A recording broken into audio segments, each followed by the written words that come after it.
حضور فرماتے ہیں قیامت کے دن ایک شخص کو فرشتے پکڑ کے جہنم میں لے جا رہے ہوں گے اور وہ پریشان ہوگا، نامہ اعمال تولا جائے گا تو برائیاں زیادہ اور نیکیاں تھوڑی، فرشتے پکڑیں گے اور جہنم کو لے جا رہے ہیں۔ راستے میں ایک جگہ حضور جلوہ فراز ہے، تو وہ شخص حضور کو دیکھے گا تو بلند آواز سے پکارے گا یا رسول اللہ۔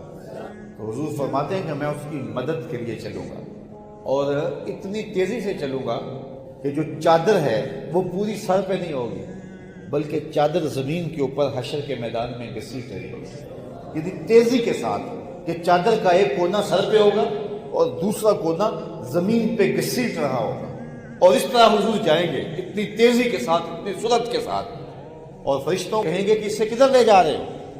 فرشتے کہیں گے کہ بندہ نواز اس کے نامہ اعمال کو تولا گیا ہے، نیکیاں زیادہ نہیں ہوئی، برائیاں زیادہ ہیں، اس لیے ہم اس کو جہنم میں لے جا رہے ہیں۔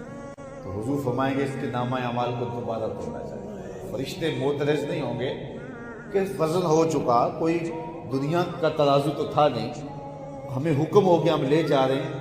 وہ جانتے ہوں گے صدر بزم حشر یہی سرکار ہے، دوبارہ ترازو لگ جائے گا، اس کے نامہ اعمال کو تولا جائے گا، واقعی نیکیاں تھوڑی ہوگی اور برائیاں زیادہ ہوں گی۔ تو حضور علیہ السلام ایک کاغذ کا ٹکڑا نکالیں گے اور ٹکڑے کو عربی میں بطاقہ کہتے ہیں، اور اسی وجہ سے اس حدیث کا نام ہے حدیث بطاقہ۔ تو حضور وہ ٹکڑا اس کے نیکیوں والے پلڑے میں ڈال دیں گے، جب پلڑے میں ڈالیں گے تو وہ پلڑا جو ہے وہ بھاری ہو جائے گا اور اس کو جنت کا حکم نامہ ہو جائے گا، تو وہ قربان ہو کے عرض کرے گا میرے ماں باپ آپ پہ قربان ہو، یہ کیا ڈالا آپ نے کہ میرا پلڑا نیکیوں والا بھاری ہو گیا؟ حضور مسکرا کے فرمائیں گے میرے امتی یہ ایک مرتبہ تیرا پیار سے پڑا ہوا ضرور تھا۔ حضور یہ بھی جانتے ہیں کس نے کہاں کھڑے ہو کے کتنے پیار سے درود پڑھا ہے۔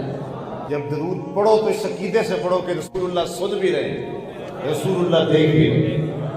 میں اسمع صلاۃ اہل محبت و عارفوں، جو اہل محبت میرے اوپر درود پڑھتے ہیں میں ان کے درود کو سنتا بھی ہوں، ان کو پہچانتا بھی ہوں، ان کی شکلوں سے بھی واقف ہوں۔ کائنات کی کوئی چیز محبوب کی نگاہوں سے پوشیدہ نہیں ہے۔ تو حضور علیہ السلام فرماتے ہیں کائنات کی ہر چیز میرے سامنے روشن ہوگی اور میں نے ہر چیز کو پہچان لیا۔